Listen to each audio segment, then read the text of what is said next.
মুসলমান ছেলে মেয়েরা, তরুণেরা, বাপেরা, এ নওজওয়ানেরা, এ দুনিয়া তো দুদিনের। আল্লাহ পাক তোমাকে আমাকে পরীক্ষা নেবে। মনে রেখে দিও, বনি ইসরাইলকে পরীক্ষা নিয়েছে। ফিরআউনকে ক্ষমতা আল্লাহ দিয়েছে, ফিরআউনকে সৃষ্টি আল্লাহ করেছে। বনি ইসরাইলকে কওমকে পরীক্ষা নিয়েছে। ফিরআউন নিজেকে খোদা দাবি করে দিয়েছিল। এ নওজওয়ানেরা, ঠিক তেমন ইব্রাহিম আলাইহিস সালামের উম্মতকে আল্লাহ পরীক্ষা নিয়েছে। নমরুদকে পাঠিয়ে দিয়ে এইভাবে যুগে যুগে যুগে আল্লাহ পাক পরীক্ষা নিচ্ছে, নেবে আমাকে আপনাকে পরীক্ষা নিচ্ছে। আজকে দিও আমার আপনার নামে ও সামনে অনেক ফিরআউনে জিদের নাই লোক রয়েছে যারা ইসলামকে মিটাতে চাইছে। এই জায়গায় আল্লাহ পাক তোমাকে আমাকে পরীক্ষা নিচ্ছে। এই জায়গায় তোমাকে আমাকে শক্ত হয়ে আল্লাহ ও নবীর মুহাব্বত ভালোবাসায় জান মাল কুরবান করে দিতে হবে। এ নওজওয়ানেরা, মনে রাখবেন, ইসলাম মিটাতে যুগে যুগে চেয়েছে, কিন্তু ইসলামকে কখনো মিটাতে পারেনি। যেখানে ইসলামের বিরোধী হয়েছে ওই জায়গাতে ইসলাম কমা তো দূরের কথা, ইসলামের মাননেওয়ালা আরো বেশি বেড়ে গেছে।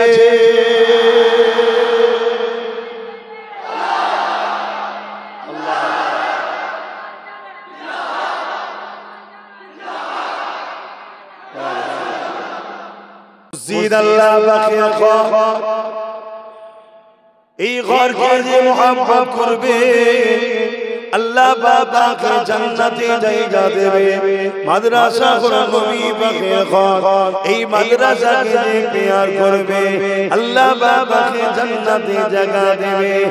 এক কথা, মসজিদ মাদ্রাসা হলো ইসলামের মার্কাজ, এখান থেকে ইসলামের প্রশিক্ষণ দেয়া হয়। আজকে মসজিদ মাদ্রাসা আলাদা করে শিক্ষা দেয়া হচ্ছে, কিন্তু আমার নবী পাক সাল্লাল্লাহু আলাইহি ওয়াসাল্লাম মদিনা নববী শরীফে নামাজ আদায় করতেন এবং এই মদিনা নববী শরীফ থেকে দ্বীনের শিক্ষা দিয়ে থাকতেন। আমার দ্বীনকে মিটাতে চাইবে, আমাদের তো ছেড়ে দিলে হবে। আপনারা কি বলছেন, ছেড়ে দেওয়া যাবে না?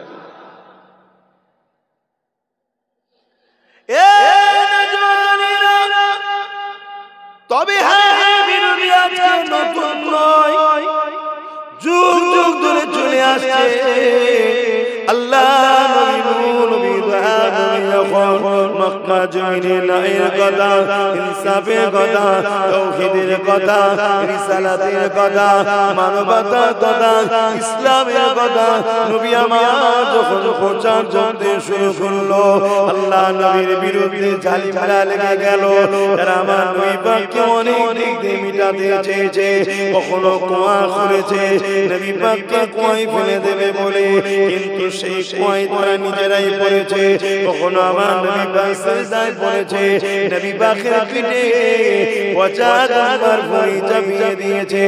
এইভাবে অনেক কষ্ট দিয়েছে।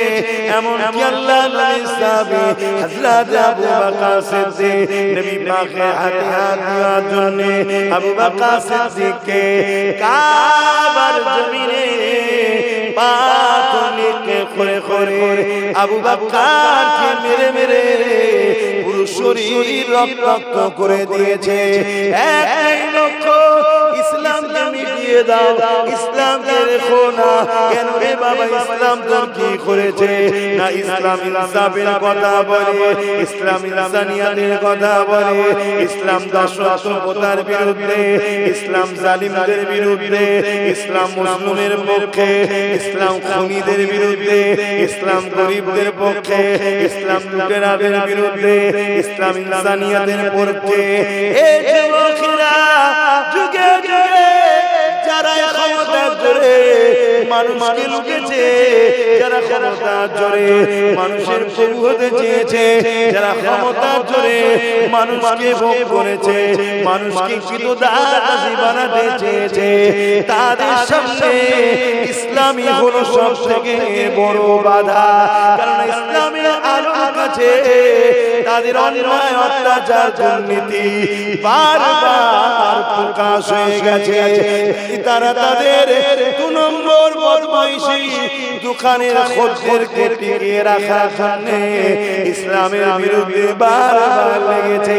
কিন্তু খুশি ও আনন্দের বিষয় এটা, হয়তো আমার ভাই কওমের অনেকের জীবন গেছে, কিন্তু ইসলামের বিরুদ্ধে যারা লেগেছে আল্লাহ তাদের মিটিয়ে দিয়েছে। आने वालों ये तो बताओ शहर मदीना कैसा है। आने वालों ये तो बताओ शहर मदीना कैसा है। देख जिसको जीने की बरता, देख जिसको जीने की बरता, ओ मदीना ऐसा है। आने वालों ये तो बताओ शहर मदीना कैसा है। गुंबद खजरा के साए में बैठ के तुम तो आए हो, गुंबद खजरा के साए में बैठ के तुम तो आए हो। उस साए में रब के आगे, उस साए में रब के आगे सिजदा करना कैसा है। आने वालों ये तो बताओ शहर मदीना कैसा है। देख जिसको जीने की बरता, देख जिसको जीने की बरता, ओ मदीना ऐसा है। आने वालों ये तो बताओ शहर मदीना कैसा है। अल्लाहुम्मा सल्ली अला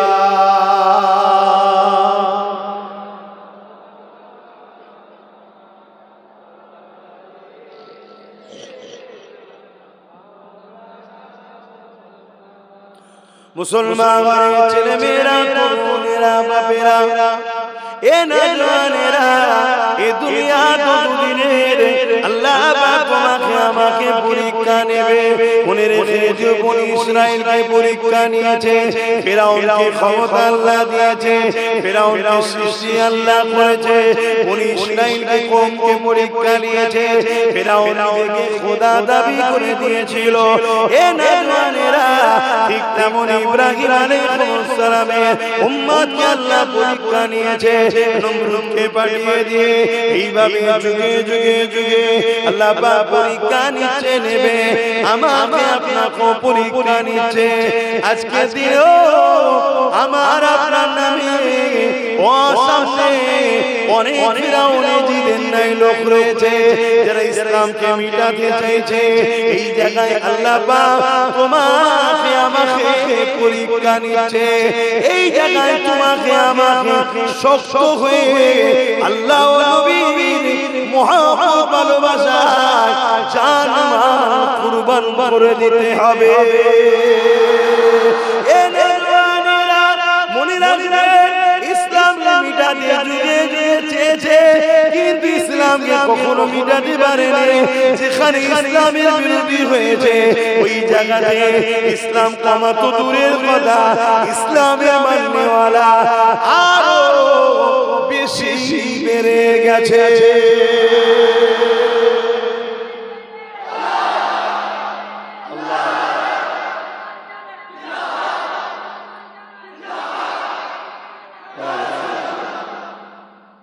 আজকে যুগে যুগে হয়েছে নতুন নয়, কিন্তু সমস্যা হচ্ছে আমরা বড় দুর্বল হয়ে গেছি,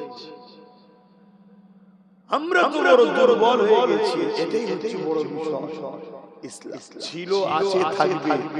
ইসলামকে কখনো কেউ মিটাতে পারেনি আর পারবে না। কিন্তু আমরা ইসলাম থেকে দূরে সরে যাওয়ার দরুন আমরা না মিটে যাই, আমাদের উপরে না ক্ষতি হয়ে যায়। কেন ইসলামের সঙ্গে জুড়ে থাকবে যে আল্লাহ ইসলামকেও বাঁচাবে, তাকেও নিরাপদে রাখবে। জোরে বলে সুবহানাল্লাহ। আমরা দেখেছি বদরের ময়দানেতে আল্লাহ নবী ও সাহাবাকে মিটাবার জন্য, মদিনা শরীফকে মিটিয়ে দেবার জন্য 1000 উপরে সৈন্য নিয়ে আবু জেহেল আগিয়ে এসেছিল। আমরা সেই ইতিহাস সবাই শুনেছি, যেখানে মাত্র 313 জন ছিল, হাতে খাজুরের ডাল নিয়ে অস্ত্র বাহিনীদের বিরুদ্ধে লড়াই করেছে। এ যুবকেরা, তরুণেরা, বাপেরা, এই 313 জনকে আল্লাহ পাক বিজয় দিয়ে দিয়েছে। আমরা ইতিহাসে পড়েছি, এই ভারতের জমিনে সুলতান গরিবের নওয়াজ খাজা মঈনুদ্দিন আজমিরি হুজুর খাইছেছিলেন। এনাকের জন্য হাজার চেষ্টা হয়েছিল, কিন্তু মনে রাখবেন আমার গরিবের নওয়াজকে রুখতে পারেনি।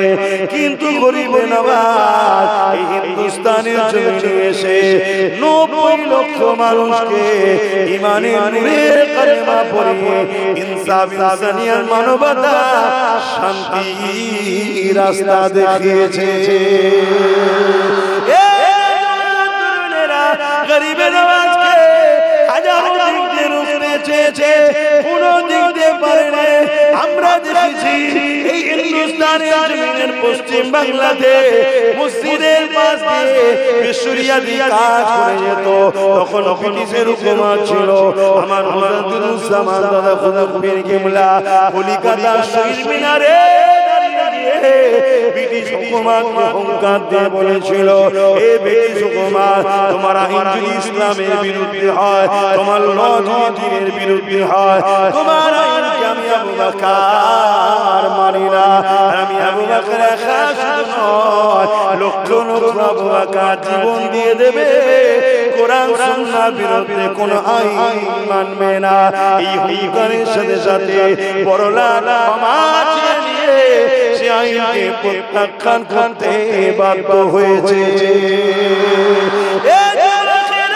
কিন্তু আমরা কি দেখছি, আমাদের উপরে একটার পর একটা ইসলাম বিরোধী আইন চাপাচ্ছে, একটার পর একটা শরিয়ত বিরোধী আইন চাপাচ্ছে, একটার পর একটা আমাদেরকে মিটাবার জন্য ব্যবস্থা করছে।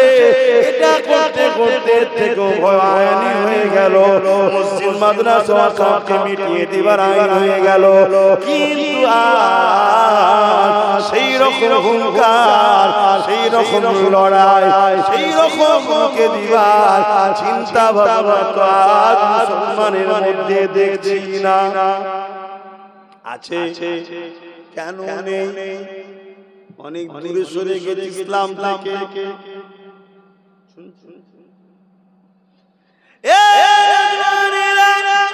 মসজিদ আছে থাকবে ভারতের জমিনে, বাংলার জমিনে মসজিদ আছে থাকবে, কোন মা এমন সন্তান জন্ম দিতে পারে না।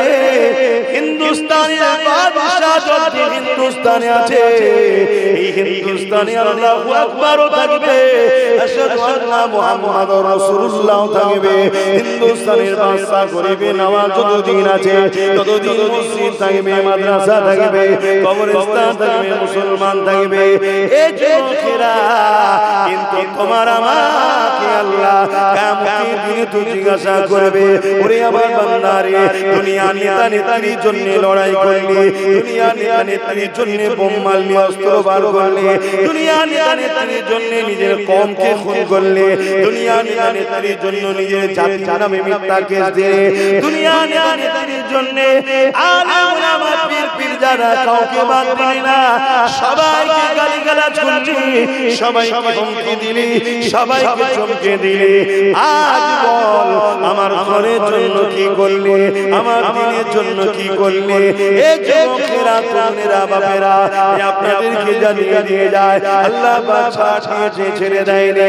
প্রশ্ন সম্মুখীন হতে হবে।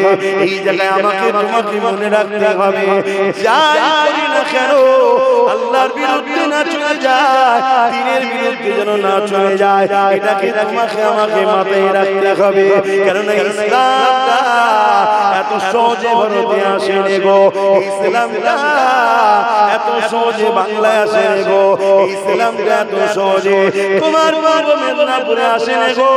আজ পয়সা আছে মসজিদ বানিয়ে দিলে, আজ পয়সা আছে হজ করে দিলে, আজ পয়সা আছে তুমি মাদ্রাসা তৈরি করে দিলে, কিন্তু মনে রেখে এই জমিনের উপরে আল্লাহকে মানুষ ভুলে গিয়েছিল। এই জমিনের উপরে নারীদেরকে চিন্তা মুতে দেওয়া হতো, এই জমিনের উপরে খুন খারাপি দাঙ্গা ফাসাদ পড়ে গিয়েছিল, এই জমিনে মা বাবার কোনো মর্যাদা সম্মান ছিল না, এই জমিনে দিনের কোনো অধিকার ছিল না গো। কেন ইসলাম ছিল না যখন কিছুই থাকবে না।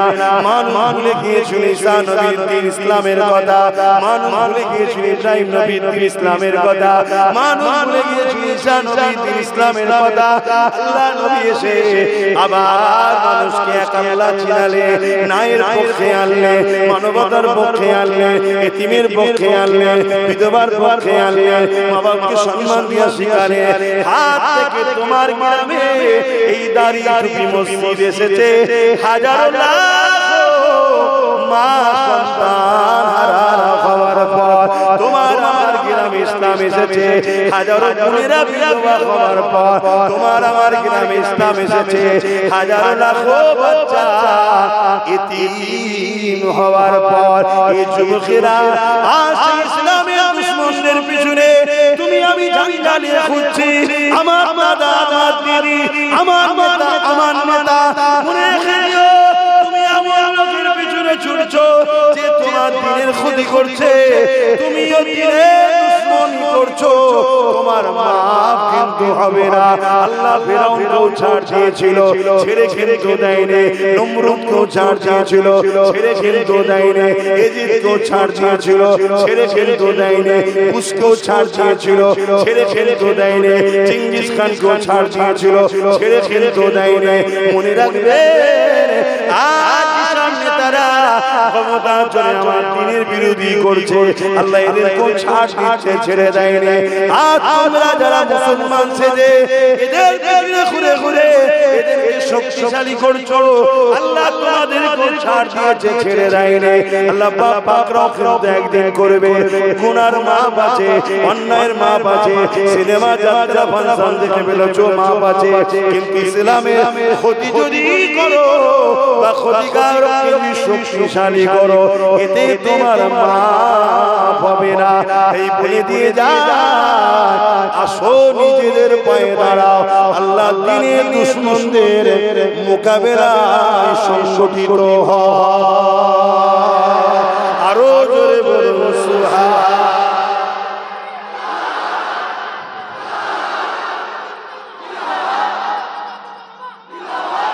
ভাইরা আমার, আল্লাহ দ্বীনের দুশমন যারা যাদের বিরুদ্ধে সংগঠিত হওয়া দরকার।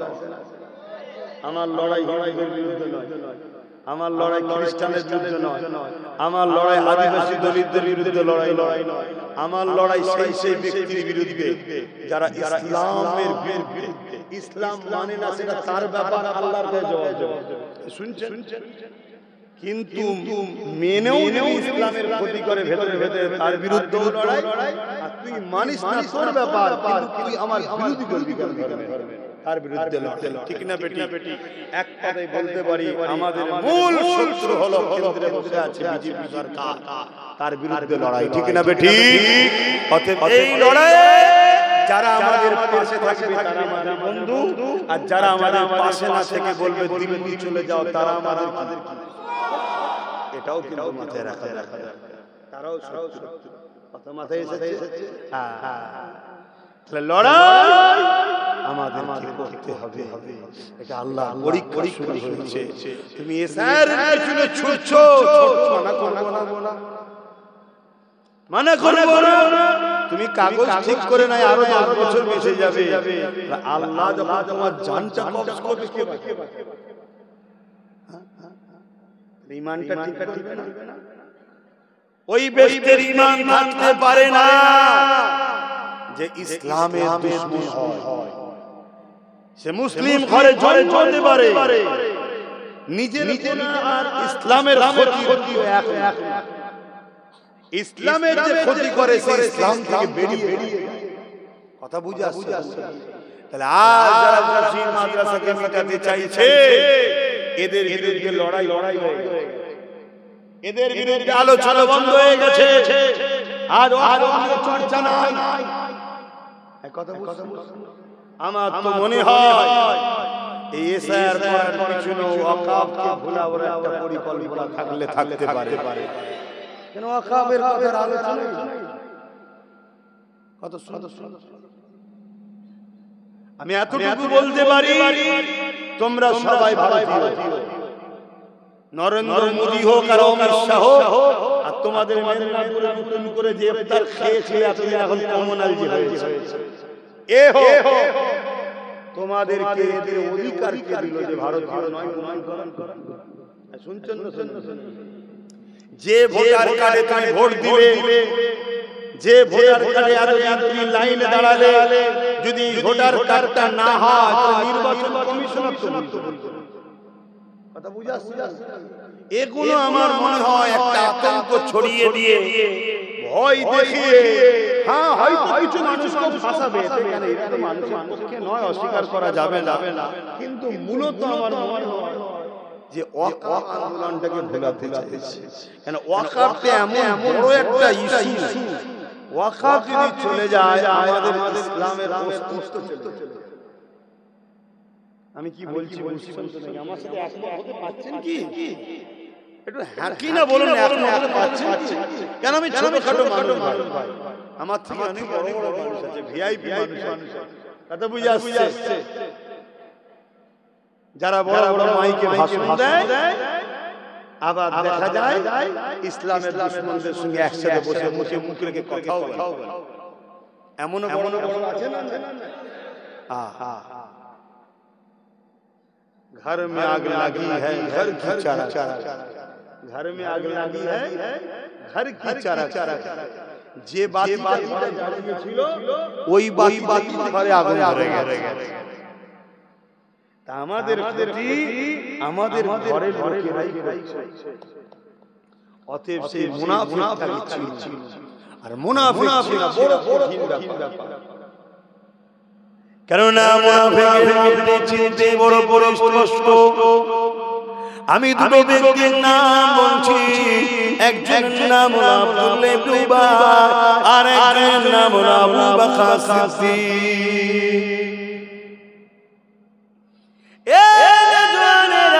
আবু বকর সিদ্দিকের মুখে দাঁড়িয়ে মাথায় টুপি পাগড়ি জুব্বা, আব্দুল্লাহ ইবনে উবাইয়ের মুখে দাঁড়িয়ে মাথায় টুপি জুব্বা পাগড়ি। আব্দুল্লাহ ইবনে উবাই নবীর পিছনে নামাজ পড়ে, আবু বকর সিদ্দিকও নামাজ পড়ে। আব্দুল্লাহ ইবনে উবাই নবীর কাতারে দাঁড়িয়ে জিহাদের ময়দানে যায়, আবু বকর সিদ্দিকও যায়। আবু বকর সিদ্দিক নবীর সঙ্গে হজে যায়, আব্দুল্লাহ ইবনে উবাই নবীর সঙ্গে হজে যায়। আবু বকর সিদ্দিক দিনের জন্য মাল খরচ করে, আব্দুল্লাহ ইবনে উবাই দিনের জন্য মাল খরচ করে। আবু বকর সিদ্দিক রোজা রাখে, আব্দুল্লাহ ইবনে উবাই রোজা রাখে। আবু বকর সিদ্দিক নবীর মজলিসে বসে কোরআন শুনে, কালামুল্লাহ শুনে, আব্দুল্লাহ ইবনে উবাই বসে শুনে। এই যুবকেরা কিন্তু কোরআন ঘোষিত, আব্দুল্লাহ ইবনে উবাই জাহান্নামী, আর আমার আবু বকর দুনিয়া থেকে জান্নাতে সার্টিফিকেট পেয়েছে। দুজনের মুখে দাঁড়িয়ে, দুজনের মাথায় টুপি পাগড়ি, দুজনাই নবীর পিছনে নামাজ পড়েছে, দুজনাই নবীর সঙ্গে হজ করেছে, দুজনাই নবীর সাথে গেছে, দুজনাই রোজা রেখেছে, দুজনাই নবীর নববীতে বসে নবীর আলোচনা শুনেছে। একজন জাহান্নামে যাচ্ছে আর একজন জান্নাতের সার্টিফিকেট দুনিয়া থেকে পাচ্ছে। এর কারণ কি? আবু বকর সিদ্দিক বলতে লাগলো, এ দুনিয়ার মানুষেরা আব্দুল্লাহ ইবনে উবাই যা আছে আমি আবু বকর তাই আছে, ওর নামাজ আছে আমারও আছে, ওর দাড়ি টুপি আছে আমারও আছে, ওর জুব্বা পাগড়ি আমারও আছে, ও হজ করেছে আমিও করেছি, ও নবীর হাতে হাত দিয়েছে আমিও দিয়েছি, ও নবীর সাথে সাথে যায় আমিও যাই, ও এমন করে রোজা রাখে আমিও রাখি, কিন্তু ওর মধ্যে যা আছে আমার মধ্যে তাই আছে, কিন্তু আমার মধ্যে যা আছে ওর মধ্যে তাই না। এ আবু বকর কি আপনার মধ্যে আছে ওর মধ্যে না? হযরত আবু বকর সিদ্দিক বলে, আমার মধ্যে আল্লাহর প্রেম ও নবীর প্রেম ও আদব অন্তরে রয়েছে, যেটা ওর মধ্যে না, এই জন্য জাহান্নামী আমি জান্নাতি। মনে রাখবেন না জান আয়েশা সিদ্দিকা রাদিয়াল্লাহু তাআলা আনহা হুজুরের বিরুদ্ধে বাজারে সবথেকে মিথ্যা প্রচার যে বেশি করেছিল তার নাম আব্দুল্লাহ ইবনে উবাই। এই মুনাফিক হওয়ার জন্য জাহান্নামী, আর আবু বকর সিদ্দিক দিল থেকে আল্লাহ ও নবীকে মেনে নেওয়ার জন্য জান্নাতি। এরকম মুনাফিক আমাদের মধ্যে আছে না? অনেক নমুনা আছে, তার মধ্যে ছোট নমুনা বলবো। দুনিয়ায় আল্লাহ থেকে পাওয়ার দিয়েছে, দুনিয়ায় আল্লাহ থেকে পাওয়ার দিয়েছে, সে দুনিয়ার বেঈমান নেতার জন্য লড়াই করে, কেস কামারি করে, আর যখন ভাট করার মাতাল পায়ে পশুটা বললো ইসলামে নাকি রেপ করা পাপ, তার বিরুদ্ধে মামলা করে না। এই রকম মুসলমান যিনি থাকে জানতে হবে এই হলো মুনাফিক। এই কথা বুঝছেন? দুনিয়ায় কেউ যদি তার নেতা নেত্রীর বিরুদ্ধে কথা বলে, তার বিরুদ্ধে মামলা করে তাকে জেলে দেয়, আর যখন কেউ বলল কোরআন শেষ হয়ে যাবে আমার উন্নতি শেষ হবে না, অথচ তারাতে পাওয়ার আছে, সে পাওয়ারকে প্রয়োগ করছে না, জানতে হবে হলো মাথায় থাকবে না। বা এরকম কেউ কথা বলে তাকে ছেড়ে আসতে পারে না, তারা কি মুনাফিক। এই সমাজকে আজকে ভরে গেছে, এরা শুধুমাত্র সেজে আছে আমাদেরকে কন্ট্রোল করার জন্য। এরা কবে ইসলাম ছেড়ে বেরিয়ে চলে গেছে, আর তাদের খপ্পরে পড়ে আমাদের ছেলেদের শিক্ষা যাচ্ছে, চাকরি যাচ্ছে, কর্ম উপরন্তু কেস কামারিতে ভর্তি। কথা বুঝা? আর এত বিপদে পড়ে গেছি আমরা, আজকে আমার দিনের উপরে আঘাত হচ্ছে, আমরা উঠে দাঁড়াবার ক্ষমতা পাচ্ছি না। কেন? ডায়েও কেউ নেই, বায়েও কেউ নেই, সামনেও কেউ নাই, পিছনে কেউ নাই, সব আমাদের। এগো কথা খারাপ আমাদের জজ আছে, জজ আইএস বলেন আছে।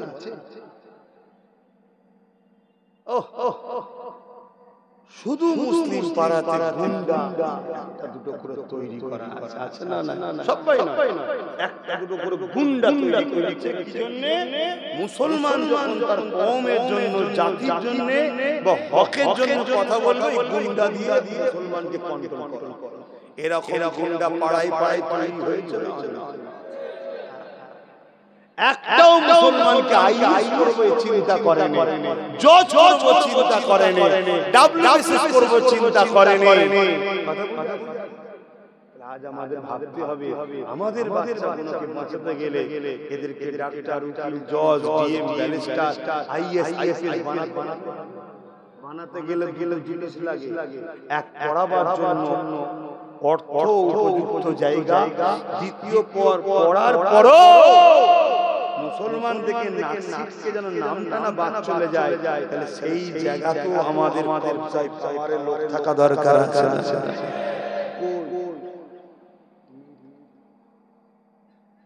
সিদ্দিকী ভাবাচ্ছে, আর এই ভাবাচ্ছে বলেই ৭৯ বছর ধরে যারা তোমাদেরকে গোলাম বানিয়ে খাচ্ছে, তাদের বড় রাগ হচ্ছে। তারা আমার অজকে কাটিং করছে, আগে পিছু করে দিচ্ছে, এখান থেকে না, এখান থেকে হ্যাঁ, এখান থেকে বলো, এখান থেকে করো, এখান থেকে দেখো, তুলে সব সেটিং করে সমাজে মিথ্যা মিথ্যা প্রোপাগান্ডা ছড়াচ্ছে, যাতে মুসলিম উম্মাহর নজরে আমি খারাপ হয়ে যাই, যাতে আমার কথায় সমাজ না শুনে, এই সমাজ যদি না শুনে আরো 79 বছর তোমাদেরকে গোলাম বানিয়ে রাখতে সুবিধা হবে না। আর যদি শুনে ফেলে বাস, আব্বাস সিদ্দিকীর একটা কথা যদি পশ্চিম বাংলার মুসলমান রাতারাতি মাথায় নিয়ে নেয়, এই মুসলমানদের আর কোনো সমস্যা থাকবে না। দুনিয়া আর ধর্মীয় খেয়ালে সমস্ত নেতাকে বাদ দিয়ে যদি একমাত্র নেতা মুহাম্মদ রাসূলুল্লাহকে লিডার বলে মেনে নেয়, এদের দুনিয়া আখিরাতেও কোনো শান নাই। জোরে বলুন সুবহানাল্লাহ। সেই এক কথা হলো কি, চেয়ারের একটা পায়া দেয়া। কি কথা? চেয়ারের একটা, এটা আমার কম ভাবা আছে, ভুল করছি। আজকে যদি চেয়ারের একটা পায়া থাকতো, তাহলে এই পশ্চিম বাংলায় কমসে কম একটা আইন তৈরি হতো, যে আইনটা কি বলে তেলে যেতে হয়েছে, কেরলে ওই পাশে আইন তৈরি হয়েছে, যেখানে ওই ইউনিফর্ম কি বলে 2025 ওয়াকাফ কালা কানুন সেখানে হবে না। কথা বুঝা? তাহলে আমাদেরও যদি একটা পায়া থাকতো, তাহলে আমরাও বলতাম এই আইন করো, তাহলে সম্পর্ক থাকবে, আর নাই বিচ্ছেদ হয়ে যাবে। শুনছেন? রাজনীতি আমাদের কবরস্থান নিয়ে, আমাদের খানকা নিয়ে আমাদের ভাবতে হতো, আর না এসআইআর নিয়ে ভাবতে হতো। যদি আজ আমাদের একটা পায়া থাকতো, তাহলে তো আজকে এসআইআর এর বিরুদ্ধেও তো বিল পাস করা হতো, যে এসআইআর আমার রাজ্যে হবে না। শুনছেন? যদি আজ একটা পায়া থাকতো, তাহলে আজকে প্রত্যেকটা জায়গায় আমরা আমাদের বাচ্চাদেরকে রাখতে পারতাম। কিন্তু দুঃখের বিষয়, আজ যদি আমাদের একটা পায়া থাকতো, তাহলে ওই যে অর্জুন সিং ইসলামের বিরুদ্ধে বললো, এতক্ষণ ছেলে। আজ যদি আমাদের একটা পায়া থাকতো, তাহলে আমার রাজ্য সরকারকে যখন বলেছিল আমাদের আল্লাহ, সঙ্গে সঙ্গে উনি প্রতিবাদ করে ক্ষমা চাইছেন। শুনছেন না? কিন্তু আমরা বুঝলাম না। আসেন, এখনো সময় আছে, পরিবর্তন আসেন, ফিরে যায় আলোচনার দিকে। হযরত ওমর ফারুক হুজুরের কথাটা একটু বলেছিলাম, ওই কথাটা একটু বলে নিন। কি গো নবত এ তরুণেরা, হযরত ওমর ফারুক এক মদিনা নববী শরীফে বসে রয়েছে। এমন সময় একজন এসে হযরত ওমর ফারুককে আমিরুল মুমিনিন, খলিফাতুল মুসলিমিন বলে যখন সম্বোধন করে ডাক দিলেন, হযরত ওমর ফারুক বলতে লেগেছে, এ আমার নবী সাহাবারা, এ আমার ভাইরা, শুনে রেখে দাও, আমি ওমর কে আজকে যেটা দেখতে লেগেছো, এটা আমি ওমরের কোনো কৃতিত্ব নয়। আমি যখন ছোট ছিলাম, এমন করে আমার আব্বা দুটো দুম্বা আমাকে দিত, চড়াবার জন্য ঘুরে বেড়াতাম। আমি একসাথে দুটো দুম্বাকে এক জায়গায় ধরে রাখতে পারতাম না, দুটো বকরি, দুটো পশুকে এক জায়গায় রাখতে পারতাম না।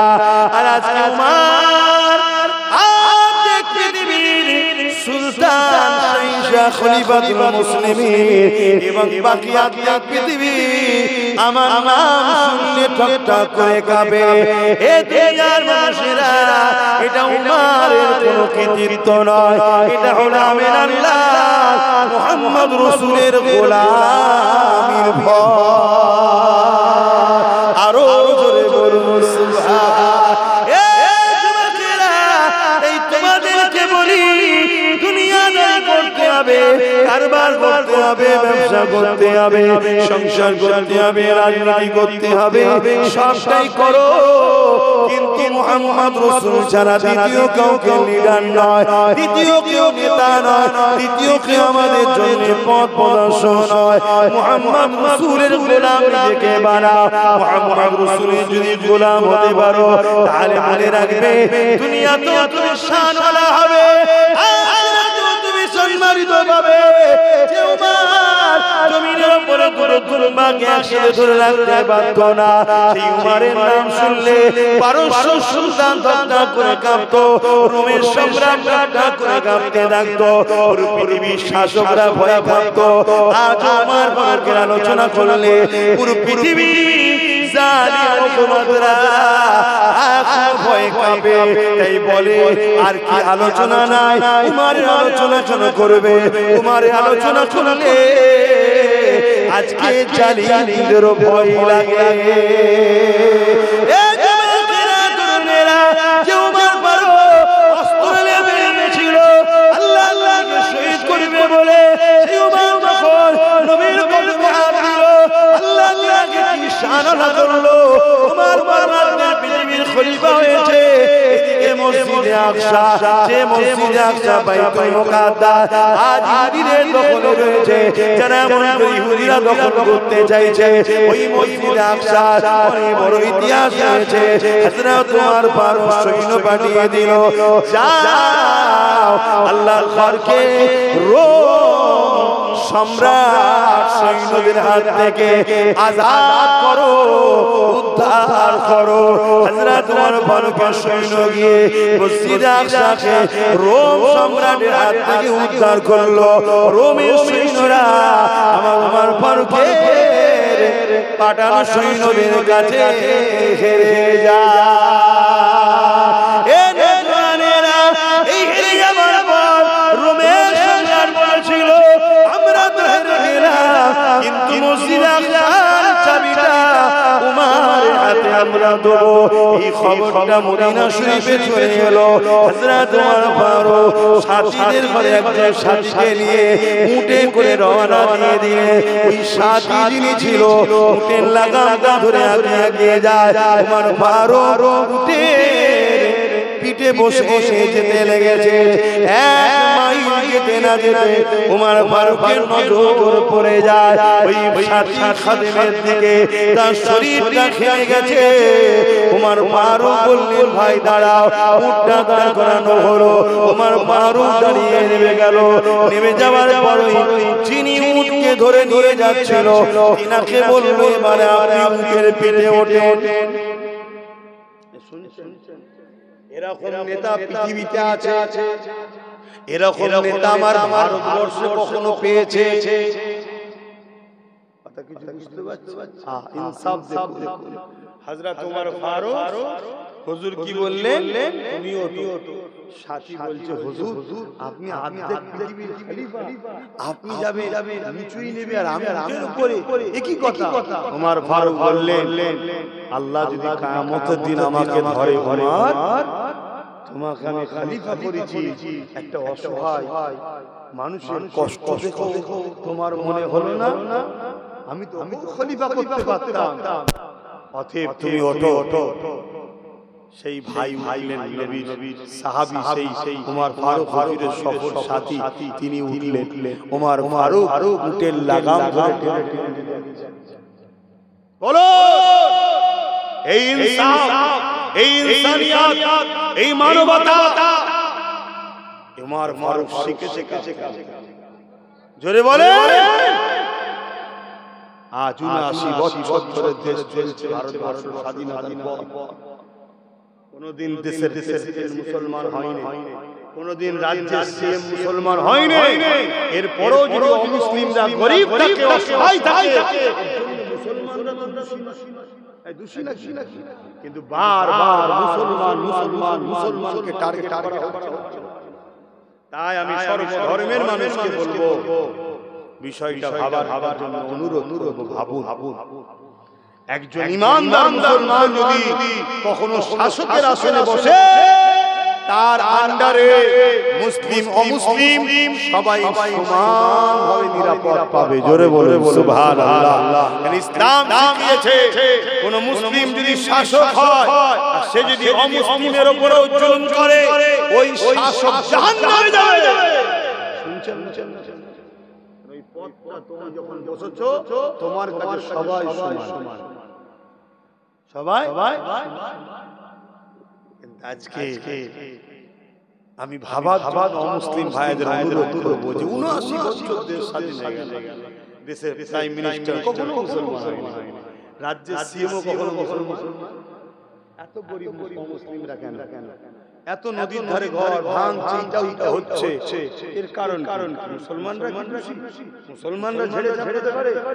তাহলে স্বাধীনতার আগে যে ইতিহাস শোনানো হয় যে মোগলরা এই করেছে, বাবররা এই করেছে, ওদের সঙ্গে আমাদের যায় আসে না। বুঝতে চাই মুসলমান হওয়ার দোষ আমাদেরকে দিচ্ছে তো, একটু ভাবার বিষয় যে কতটা ইতিহাস সত্য শুনছে। কিন্তু এতটুকু জানি তখন দেশে সোনার কয়েন ছিল, আর এখন মুদির টাকা। একটু হাত ভাষা হতে না হতে টাকা ছেড়ে চলে যাচ্ছে। ভুল বলছি? তখন কিন্তু সোনার টাকা চলতো দেশে। সোনা কোথায় যাচ্ছে? বলেছিল আমেরিকার ১ টাকা আমার দেশের ১ টাকা আমেরিকার ১ টাকা সমান হয়ে যাবে। হয়েছে? উপরন্তু কি হয়েছে? ৮০ টাকা দিয়ে আমেরিকার ১ টাকা কিনতে হচ্ছে। দেশ উন্নতির দিকে না ধ্বংসের দিকে? কিন্তু কিছু লোক লাড্ডু খাওয়াচ্ছে, এসআইআর হবে। আমার রাজ্যে লাড্ডু খাওয়াচ্ছে, এসআইআর হবে। লাড্ডু যে কোথা থেকে বেরোবে বুঝতে পারবে ২ দিন পরে। কেন অন্য রাজ্যে হয়েছে যা দেখেছি, যারা লাফাচ্ছিল তারা বেশি বুঝছেন তো নাকি? যারা লাফাচ্ছিল তারা বেশি ফেসে। এটা কমন ব্যাপার। এ পাড়ায় ৮০% মুসলমান, ও পাড়ায় ৮০% হিন্দু। কমন ব্যাপার। এই পাড়ায় ৮০% মুসলমান, ও পাড়ায় ৮০% হিন্দু। এখন যদি বলা হয় ২০% মুসলমানকে যে তুমি এই পাড়ায় আসবে না, ও পাড়ায় থাকবে, ও তো বলবে না ভাই ও পাড়ায় যাই, কারণ পাড়ায় ঈদগাহ আছে, ও পাড়ায় মসজিদ আছে, ও পাড়ায় যখন বিয়ে শাদী হবে সবাই নিজের ধর্ম করি। আর এই পাড়ার যদি ২০% হিন্দুকে বলা হয় ভাই তুমি ও পাড়ায় যাবে না, এই পাড়ায় থাকবে, ভাই ও পাড়ায় গেলে সুবিধা হয়, একসাথে আমি আমার ধর্ম মন্দির টন্দির যা আছে ও পাড়ায় একসাথে থাকবো, মিলটা ভালো হবে। তাহলে বাংলাদেশ থেকে মুসলমান আসে না, ওখানে মুসলমান বেশি, এখান থেকে সব চলে গেছে। যত এসেছে ওখান থেকে কিছু মাথায় না ঢোকে না। এবারে জোর জবরদস্তি কিছু আমাদেরকে টার্গেট করবে, আমরাও ছেড়ে দেবে। তার জন্য সিস্টেম আছে, সিস্টেমে লড়াই হবে। তবে আমি তার মতো বলছি না আমি বেঁচে থাকতে হতে দেবো না। কেউ বলেছিল না মরে গেছে? তাহলে হচ্ছে কি করে? এসব চিটিংবাজগুলোকে চিনুন, এরা প্রতারণা করে, চিটিংবাজি। শুনছেন তো নাকি? খুব সাবধান। আবার নতুন করে বলছে, নতুন করে আবার আরো ঢপ ১ লক্ষ লোক ঘিরে ফেলবে। কেন রে? মাত্র ১ লক্ষ লোক নিয়ে যাবি কেন? মাত্র ১ লক্ষ লোক নিয়ে যাবি কেন? সব তোদের হাতে ক্ষমতা শুনছি, তার মানে জানছি আমাদের পাতা ফাঁদে লোকের পা দিচ্ছে না, চিড়িয়া দিচ্ছে না থুতুতে। এই জন্য বলছি ১ লক্ষ। আরে ঘিরতে যদি হয় যত জনের উপরে জুলুম হবে তারাও যাবে, আর যাদের উপরে জুলুম হবে না মানবতার খাতিরে তাদেরকেও যেতে হবে। এটাই তো ভাবতে, এটাই তো প্রেম নাকি? যে ইনসাফ দেখিয়েছেন আমার ফারুক আজম। আজকে কি নামাজ আছে তো আবার? হ্যাঁ ৮টায় আজান, তাহলে তো সময় আছে। বলি না হযরত ফারুক আজম হুজুরের কথাটা বলি তো হুজুর আবার ১ মাইল ওই খাদেম উটের পিঠে যাচ্ছে, হুজুর রশি ধরে নিয়ে যাচ্ছে, আবার এক মাইল পর উমর ফারুকের পিঠে উঠেছে, খাদেম রশি ধরে নিয়ে যাচ্ছে। আগে আগে কোনো গার্ডও নেই, বডিগার্ডও নাই, শুনছেন তো নাকি? আর এখন পাবলিক যদি নাও থাকে অসুবিধা নেই, 3000 4000 হাজার পুলিশ ঘুরছে, কত বুঝছেন? আবার তোমাদের জেলা জেলা বলছিলাম, বুঝতে পারছেন তো নাকি? হ্যাঁ, কদিন আগে রুমাল মাথায় দিয়ে কি ইফতার খেয়েছে, খুব মজা লেগেছে না? যদি প্রকৃত এসআইআর হয় আগে বাদ যাবে, এদের বাড়ি সব ওইদিকে নয়, জানেন তো নাকি? ইরা থাকবে, অন্যজন যাবে।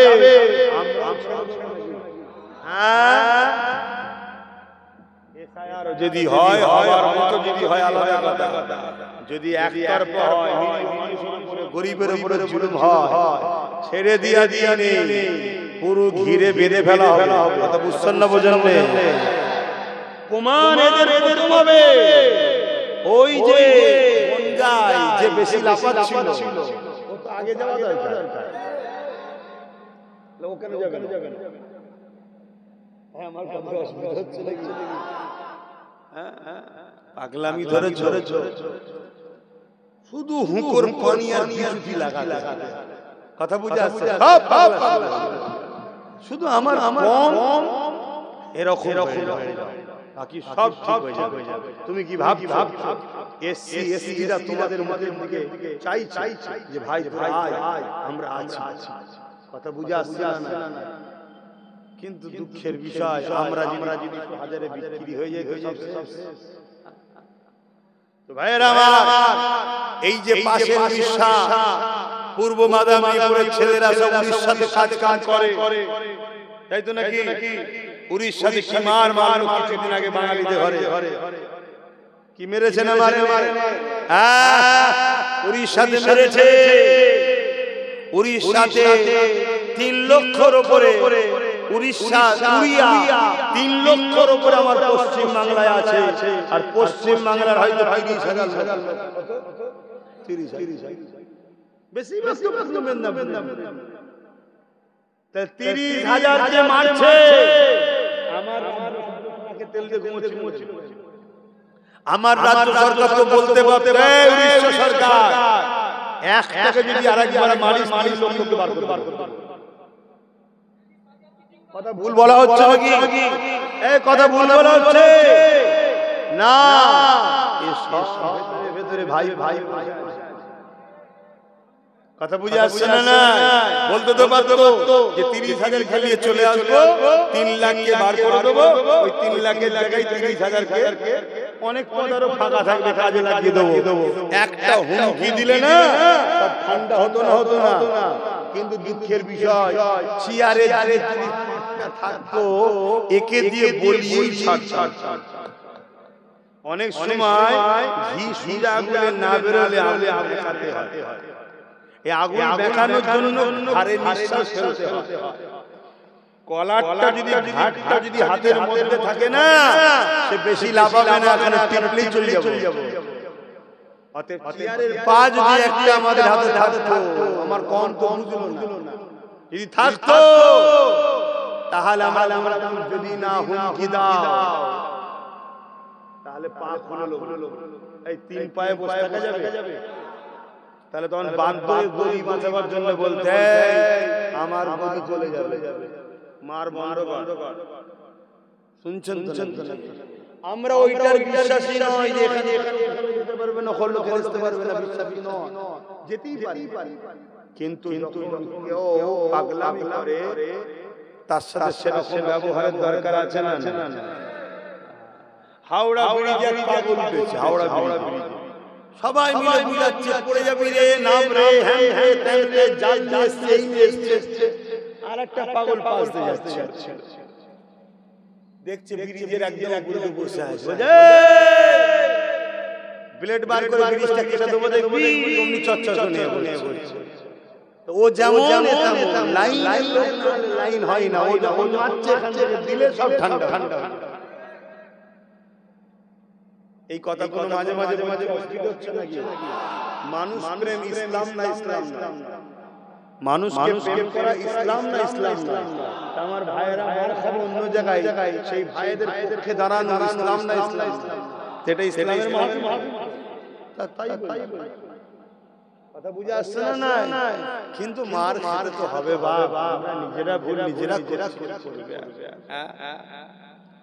আসেন হযরত ওমর ফারুক হুজুর এইভাবে অল্টারনেট করতে করতে যেতে আহা যাকে কিসরা কাইসার রুম সব ভয়ে থরথর করে কাঁপতো জান্নাত। কোন দেশের রাজা যদি জুলুম করত, ওমর শুধু একটা দূত পাঠিয়ে দিয়ে বলতো ওমর কি আর চিঠি ধরে থরথর করে সেই দেশের রাজা কাঁপতো ওমরের নাম শুনে। জোরে বলে সুবহানাল্লাহ। হায় রে মুসলমান, আমরা ঈমান হারিয়ে ফেললাম, ঈমান হারিয়ে ফেললাম। তাই আজ আমাদেরকে কাঁপাকে দূরের কথা, আমাদেরকে মিটিয়ে দিবার লোক। ঈমান ঠিক করো, ঈমান ঠিক করো যুবক। আল্লাহ ও রাসূলের পথে আসো, নবীর সুন্নতে জীবন গড়ো, নবীর সুন্নতে কারবার ব্যবসা বাণিজ্য সংসার চালাও।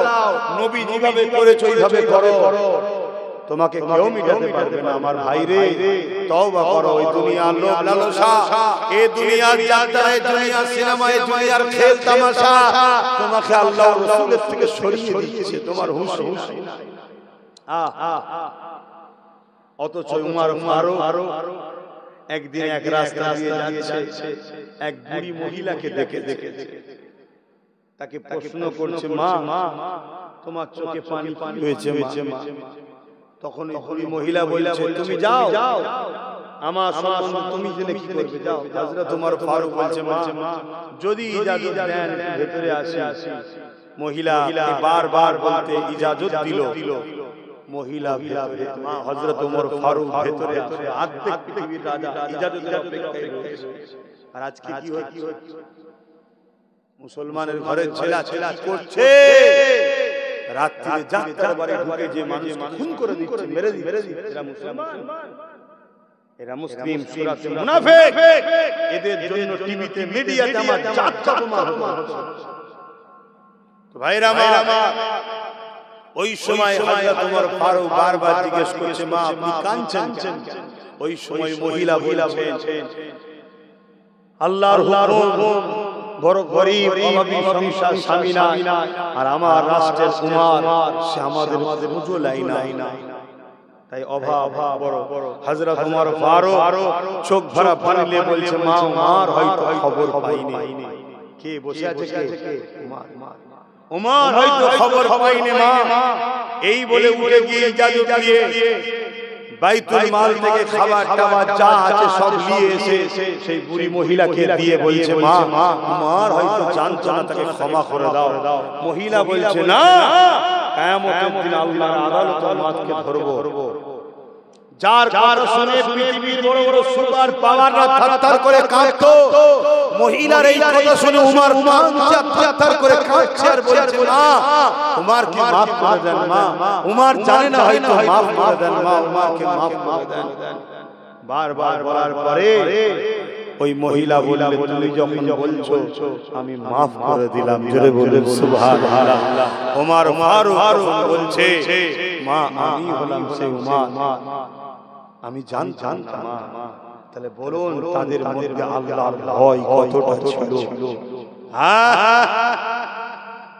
আজকে আমাদের মধ্যে যারা আমাদের সমাজের গরিবদের পরিচালনা করার নেতা, মধ্যে আল্লাহর ভয় আছে? আমি অমুসলিমের কথা বাদ দাও, মুসলমানদের মধ্যে আছে? তাহলে যা কাদের হবে? হযরত ওমর ফারুক এইভাবে অল্টারনেট করতে উটের পিঠে যেতে বাইতুল মুকাদ্দাসের কাছে যখন প্রবেশ করছে, আল্লাহ পাকের হুকুমটা কেমন দেখো। ঠিক এই সময়তে ওই যে সফরসাথী খাদেম ছিল, তিনি উটের পিঠে বসে আছে, আর ওমর ফারুকের হাতে উমার ফারুকের হাতে ওই উটের লাগামটা রয়েছে। এই অবস্থায় যেতে লেগেছে। সবাই যখন বাইতুল মুকাদ্দাসে অপেক্ষায় রয়েছে এবং রোমের সম্রাট দাঁড়িয়ে রয়েছে, অর্ধেক পৃথিবীর খলিফা ওমর, তার হাতে বাইতুল মুকাদ্দাসের চাবিটা তুলে দেওয়া হবে। সবাই ইস্তেকবাল করছে। ওই উমরের পিঠে যে বসে রয়েছে তাকে আগে সাহাবা ভাইরা যারা লড়াই করতে এসেছিল তারা তখন থেকে বলতে লেগেছে, এ রোমের সম্রাট, এ রোমের খ্রিস্টান মানুষেরা, উনি আমাদের সুলতান নয়, উনি আমাদের উমর নয়, উনি আমাদের খলিফা নয়। আরে আমাদের খলিফাকে, আমাদের খলিফা হলো তিনি যিনি উঠে লাগা ধরে আগিয়ে আগিয়ে আসতে লেগেছে।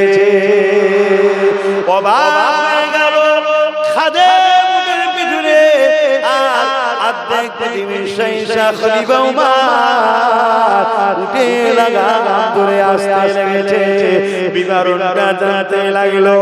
খাদেম বলতে লেগেছে, আমাদের উমর আল্লাহ নবীর সুন্নাহ অনুযায়ী জীবন কাটায়, আমাদের উমর রাসূলুল্লাহর আদর্শে জীবন কাটায়।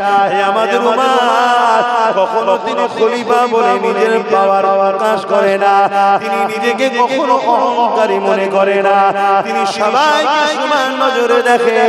এতটা পথ আমি আসবো হেঁটে হেঁটে উমর এটা মেনে নিতে পারেনি, কারণ আল্লাহর সৃষ্টিকে যে ভালোবাসে আল্লাহ তার উপরে দয়া করে। এই জন্য 1 কিলোমিটার উমর চেপেছে আর আমি রশি ধরে আগিয়েছি, আর 1 কিলোমিটার আমি চেপেছি, উমর রশি ধরে আগিয়েছে।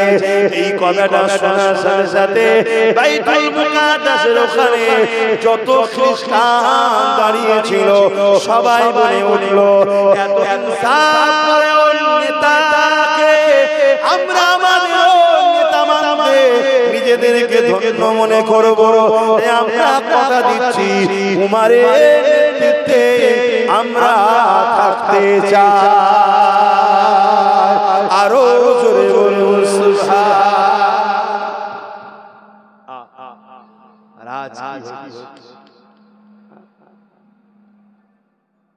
গাড়ির ড্রাইভিং করতো, গাড়ির ড্রাইভার এখন নেতা হয়ে হাজার হাজার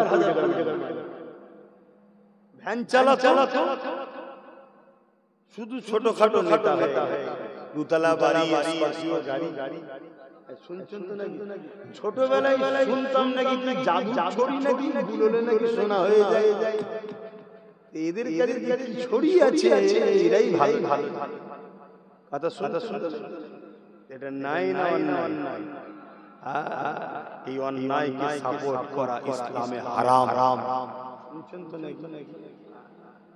আর হযরত ওমর ফারুক ঈদের দিনে খুতবা দিতে, ঈদের দিনে খুতবা দিতে উঠেছে। একজন দাঁড়িয়ে বলছে, আয় আমিরুল মুমিনিন ওমর ফারুক, খুতবা পড়ে দেবেন, আগে আমার কথার উত্তর দেন, আগে আমার কথা উত্তর দেন। আর এখন ছোট ছোট নেতাকে জিজ্ঞেস করা হয় রাস্তা 8 ইঞ্চি হওয়ার কথা 3 ইঞ্চি হলো কেন? কি গো উত্তর দেবে? শুধু মারবে, পরে পুলিশে মারো খেতে হবে। আর ওমর ফারুক অর্ধেক পৃথিবী চালাচ্ছে, আবার মসজিদে ইমামতিও করছে। জোরে বলুন সুবহানাল্লাহ। আর আমাদের ইমামরা কি করে? মসজিদ চালায় আর মুরগি জবাই করে। এটা কি ইমামের দোষ না আমাদের দোষ? আমরা ইমামকে ওই রকম বানিয়েছি। মানে ইমাম যদি এর বাইরে যেতে চায় আমরাই বলি থাকার মন নেই নাকি? তাহলে তবলা বুঝাও, যাও। কি বলে না?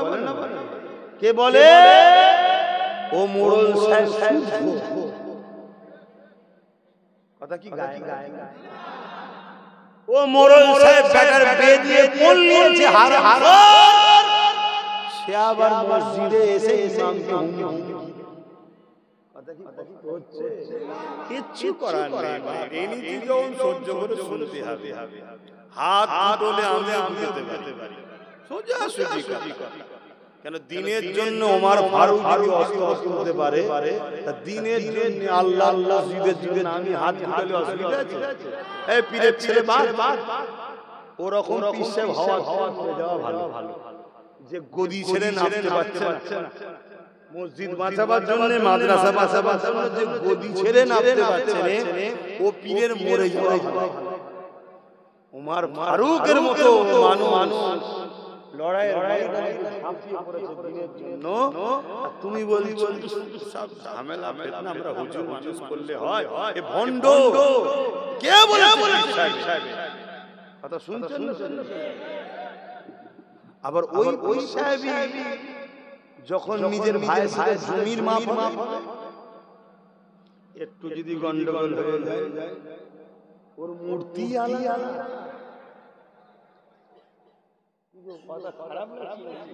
ওর মূর্তি দিনের বেলায় কি বলে, ইসলামের বেলায় ও হুজুর মানুষ ওসব কথা বলা যায়? ওসব করিবার না।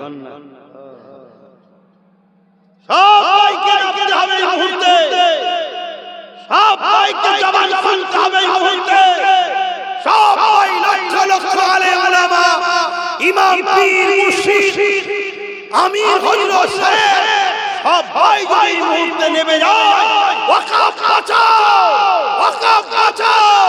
যে আমাদের ওয়াকফের বন্ধু সাথ দেবে, ওয়াকফ বাঁচাতে গিয়ে যে রাজনৈতিক দলের নেতারা আমাদের পাশে আসবে, আমরা তার বন্ধু হব। যে আমাদের পাশে আসবে না, সে আমাদের শত্রু হবে। এই আওয়াজে সব দরবার, সব আমির, সব পীর পীরজাদা, মুফতি, মাওলানা, ইমামের নাবা দরকার আছে না?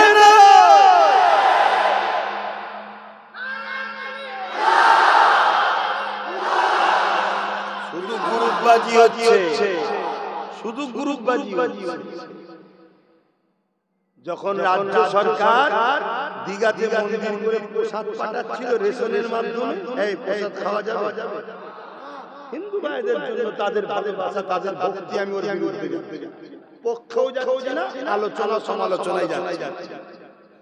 আমার অমুসলিম ভাইদের তারা কি খায় কথা বলেন, তাদের কাছে অপছন্দ, তাদের ধর্ম হয়তো নিষেধ করতে পারে, আমার জানা নাই, সব বলা দরকার। আমার ধর্মে প্রসাদ খাওয়া হালাল। এই বিষয়ে কোন ইমাম, মৌলভী সাহেব, পীর সাহেব, পীরজাদা সাহেব কথা বলেছিল? আর আমি বলেছি টিএমসি কে ভোট দিয়া হারাম হারাম খুলেছে না? কেন খুললি? কেন খুললি? তোরা যদি ওই বিষয়ে মুখ খুলতিস, এখানেও বললে জানতাম যে ও বেটা সব জায়গায় নাক গলায়। তুই শিরকের বেলায় নাক গলালি আর আমার বেলায় নাক গলালি কেন? তোরা কি ভাড়াটিয়া? তোকে ভাড়া রেখে। কিন্তু আমি এ কথা বলিনি শুধু, আমি তো তার আগে আরো অনেক বড় কথা বলেছি। একটু বলবো 2-5 মিনিটে, এটা জানা দরকার আছে না? অ্যাকচুয়ালি আমি প্রথম বলেছিলাম হচ্ছে ওয়াকফের জন্য, মসজিদের জন্য বলেছি, মাদ্রাসার জন্য বলেছি, কবরস্থানের জন্য বলেছি, ঈদগাহর জন্য বলেছি। কি বলেছি? আমার ইসলামের দুশমন বিজেপি। ঠিক তো নাকি? জোরে বলেন। মসজিদের দুশমন, কবরস্থান, খানকা, ঈদগাহ দুশমন বিজেপি, হ্যাঁ কি না? এটা সবাই বলছে। তাহলে এই বিজেপি এটা নাই করছে না অন্যায়? আল্লাহর নবী বললেন অন্যায় দেখলে হাত দিয়ে রোকো। কি দিয়ে রুখতে হবে? হাত দিয়ে রুকা হলো 1 নম্বর স্তরের ঈমান। যদি হাতে ক্ষমতা না থাকে মুখ দিয়ে প্রতিবাদ করো। মুখ দিয়ে প্রতিবাদ করা হলো 2য় স্তরের ঈমান। যদি মুখে প্রতিবাদ করতে না পারো, অন্তর থেকে ঘৃণা করো। অন্তর থেকে ঘৃণা করা হলো একদম নিম্ন শেষ স্তরের ঈমান। একটা মুসলমান যদি এই কেন্দ্রের অপদার্থ সরকার যে মসজিদ, মাদ্রাসা, কবরস্থান, ঈদগাহ, খানকাকে মিটাচ্ছে, এর বিরুদ্ধে হাত তুললো না, মুখ দিয়ে প্রতিবাদও করলো না, অন্তর থেকে ঘৃণা করলো না, উপরন্ত বিজেপিকে ভোট দিল, সেই মুসলমান ইসলামের দুশমনকে সাপোর্ট করলো না? যে ইসলামের দুশমনকে সাপোর্ট করে তার ঈমান থাকবে? এইটা আমি প্রথম বলি, এই কথাটা ছড়াই না, এটা কেটে বাদ দিয়েছি। শুনছেন তো নাকি? কেন মুসলমানের কাছে গিয়ে বলে আব্বাস বিজেপির লোক, বলে না বলে না বলে না। আর যদি এইটা ছড়িয়ে দেয় তাহলে প্রমাণ করতে পারবে না, ওই জন্য এইটাকে কেটে বাদ দিয়েছি। তারপরে কি ছাড়ছে? তারপরে আমি বলেছি ওই মসজিদ বিজেপি ভাঙতে আসবে, আমি রুখবো। আর কেউ যদি বলে এখানে বিজেপির বিরুদ্ধে আন্দোলন করা যাবে না, দিল্লি চলে যাও, অর্থাৎ মসজিদ ভাঙছে ভাঙো, তুমি রুখতে পারবে না, তাহলে সে বিজেপির বন্ধু না দুশমন? তাহলে তার বিরুদ্ধে লড়াইয়ের দরকার আছে না না? অন্যায় দেখলে হাত দিয়ে রাখো, নাই মুখ দিয়ে প্রতিবাদ করো, নাই অন্তর দিয়ে ঘৃণা করো। তা না করে কোন মুসলমান যদি একে ভোট দেয়, এরও ঈমান থাকবে। সবচেয়ে বড় বিষয় হলো কেউ যদি বলে কোরআন শেষ হয়ে যাবে, এই কথাটা নাই নাই নাই। এই অন্যায় যে করবে হাত দিয়ে রুকা দরকার আছে না? মুখ দিয়ে প্রতিবাদের দরকার আছে না? অন্তর দিয়ে ঘৃণা করা দরকার আছে না?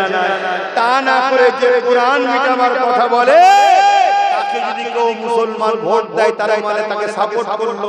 তাকে সাপোর্ট মানে তার সব কথা তার কাজকে সাপোর্ট, তার কথা কাজকে সাপোর্ট মানে তুমি কোরআনের দুশমন হলে না হলে না। যে কোরআনের দুশমন হয় তার ঈমান।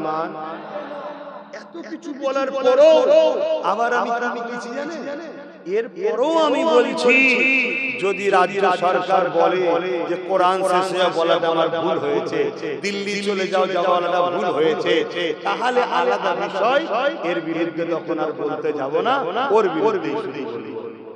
শুনছেন?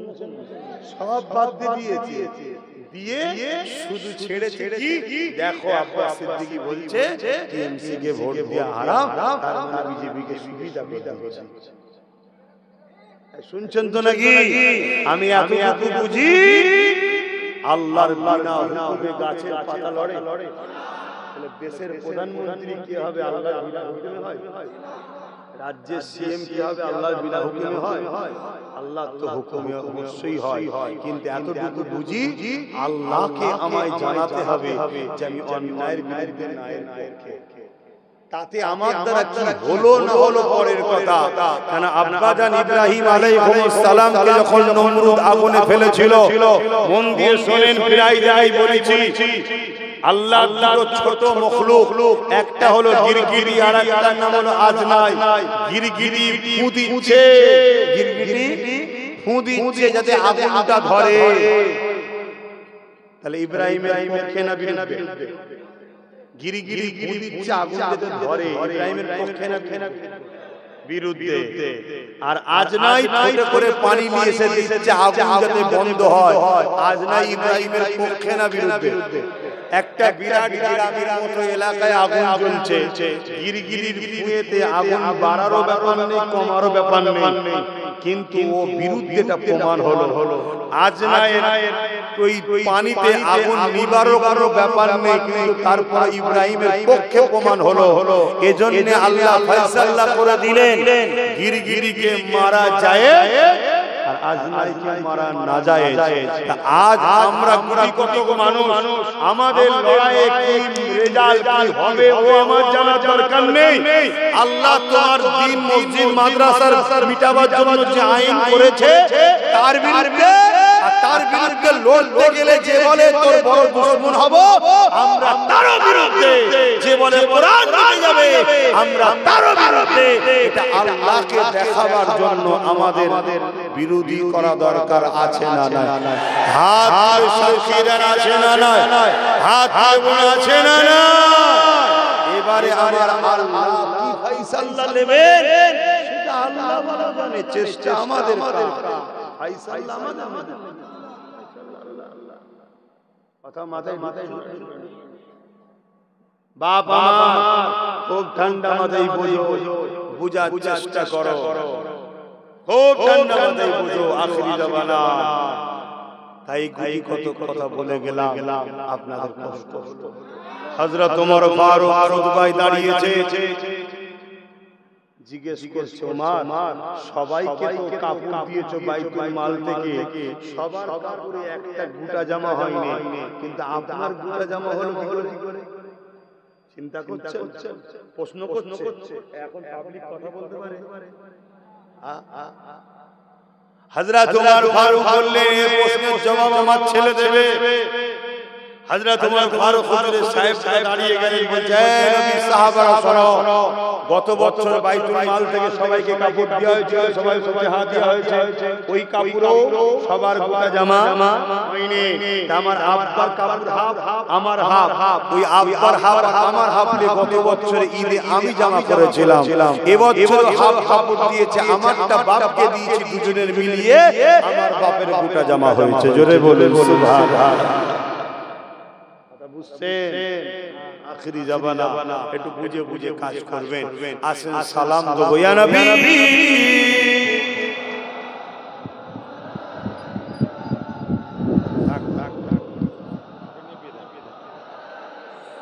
ইয়া হাবিব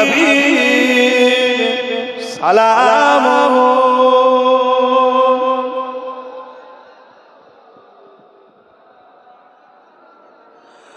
কঠিন হাসরের দিনে কি আছে মোদের কপালে, গুনাহগার উম্মাত